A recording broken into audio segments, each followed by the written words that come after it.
The final arc of My Hero Academia, and this final season especially, has been very emotional. The culmination of the last 10 years is here, and it's genuinely beautiful to bear witness to. But the most improved, greatest developed character award has gotta go to our bombshell hero, the great explosion murder god, Dynamite. At this point, it may actually be safe to say Bakugo has a Hall of Fame redemption arc that rivals Zuko and Vegeta. My Hero is kind of the king of subversion when it comes to classic shonen tropes, and the fake out death is yet another example of this. It is damn near impossible for me to enjoy a fake out death in a story, but My Hero Academia not only gave us a logical explanation for it, but also actually did something with the character afterwards. Bakugo's resurrection was literally perfect.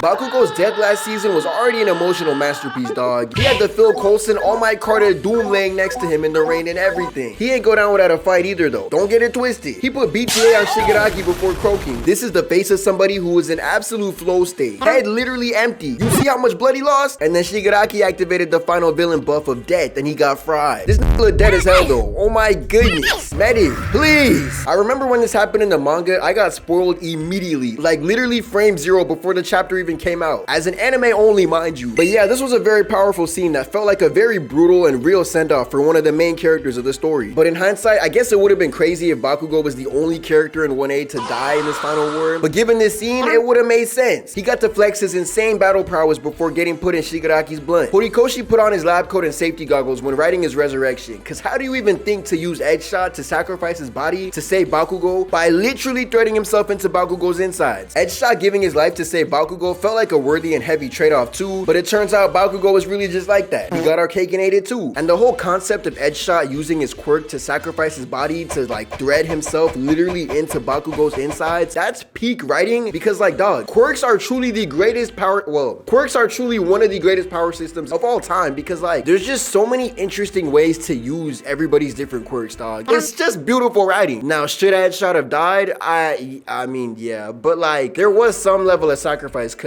his body's gone. Unless he gets his body back in the epilogue, in which case this man got his own heart beating again by using the mini droplets of sweat that bled in through his wounds to spark his heart again. His heart had literal sparks of hope left in it, dog. That's kind of beautiful. But the explanation for his resurrection ain't the only reason why it's so great. It's neat that there is an explanation, but at the end of the day, Bakugo's will is what kept him alive. But Bakugo's role in this final season is truly what prompted this video at all. Did you see him go ballistics on All For One? Horikoshi let that nigga turn the f up after resurrecting instead of doing the One Piece thing where they genuinely should have died because they got nothing else left to do in the story for real. My Hero Academia gave meaning to the fake out. I love One Piece to death. This shit is literally tatted on me, but dog, holy f is Oda way too attached to some of his characters. Some of them that he don't need to be that attached to. I promise you, Pell was not going anywhere, bro. Pell was not gonna do anything else in the story. I love One Piece, but we all know how death in One Piece goes. If it's a flashback, everybody fried. If it's the present story, you got a 97% chance of survival, regardless of the wound. This can literally blow up, get sliced entirely in half, have a whole heartfelt sacrifice, get sprayed by chopper sticks, etc.,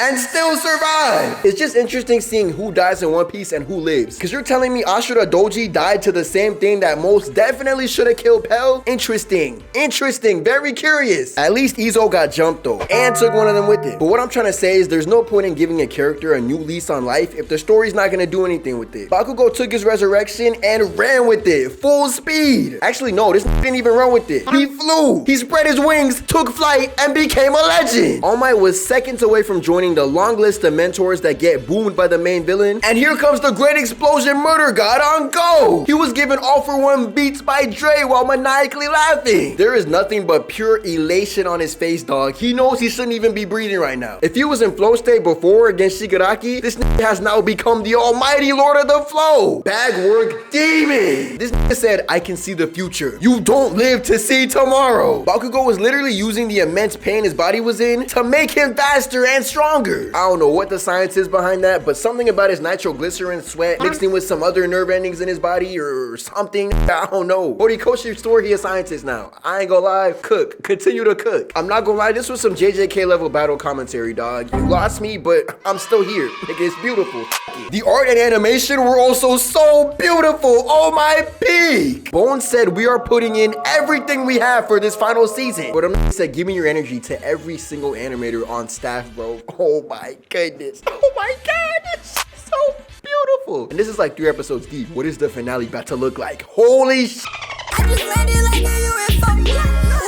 every single spark, every particle of the explosion, the fight choreo, it was all perfect. Everything down to the last minute detail. Bakugo bar for bar had a Gojo exalted moment. Brody hit the pose and everything. You can literally see the pure euphoria on his face. Off first glance, it seems like Bakugo's just a Gaara raw talent ass motherfucker, but he truly is hard work plus raw talent. Yeah, he got blessed with a crazy flashy quirk, but nobody's using his power the way he is during this fight without spending years training it. Bakugo be trying to act like he don't give a f, but he tries his best at everything he does. Like, how and why does this dude know how to play drums? I feel like a lot of people doo-doo on the like school festival concert arc, but that was honestly one of the last like real slice of life moments we got out of this series. And honestly, bro, the slice of life shit in shonen be my favorite parts of it. Maybe I'm just a slice of life warrior. I love my slice of life anime, but like seeing these people in such a wacky, super powered world do regular shit is just so fire to me. I just love that shit, bro. I simply love it. Imagine a slice of life My Hero series of like, everybody still has all these crazy quirks, but like instead of these quirks being used in a more hero action setting, it's more of like an everyday type of thing. That's fire. Like imagine a romance series where like somebody with Bakugo quirk is like trying to do some romantic shit and make fireworks or some shit. Or imagine a series where like the main character wants to like,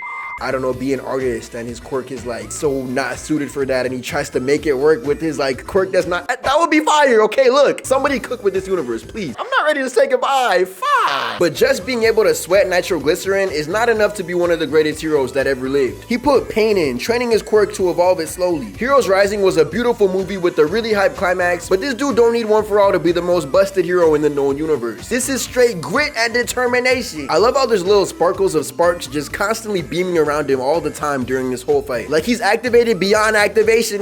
Turbo Dynamite is here. Side note, his hero name being spelled like this feels like such a fun little reference to All Might. But this is how you cash in on a fake out death. Make that turn the f up. Bakugo literally boomed the main villain of the entire series. Well, not main villain anymore, but you get what I mean. He advanced the story in a way that would have been impossible without him. This whole fight was so emotional too, dog. We got to see just how far Bakugo's come from being an annoying piece of shit who sucks to be around. Like Bakugo has one of the greatest redemption arcs, but it kind of happens in the background when compared to Vegeta or Zuko, who have very in our faces type arcs at the forefront of everything. Or maybe Bakugo's redemption was in the forefront of the story too, and I just don't remember because I watched this seasonal over the span of like a decade plus. But it was very moving watching the culmination of this character's journey manifest in this moment right here. Seeing him smile at All Might before rocking All For One is like one of the greatest subtle indicators of how much this kid has grown. This angry dickhead has truly grown up, and you love to see it, bro. That's beautiful. He finally embraced the name Kachan too, and he hit the All Might pose of doom after winning. He did the laying down variant though, because his legs are straight paper mache right now. Hey, you tried, bro. And also I'm a dub watcher for the most part, and I don't know if I just like misheard the nigga, but I swear this nigga was screaming get wrecked at one point during this fight. I was like, hello? The delivery of it was so tough, I didn't even care. I'm not gonna lie. Get wrecked sounds like it works coming out of Bakugo's mouth right now. This shit was beautiful. Like I could feel every molecule and particle of his vocal cords like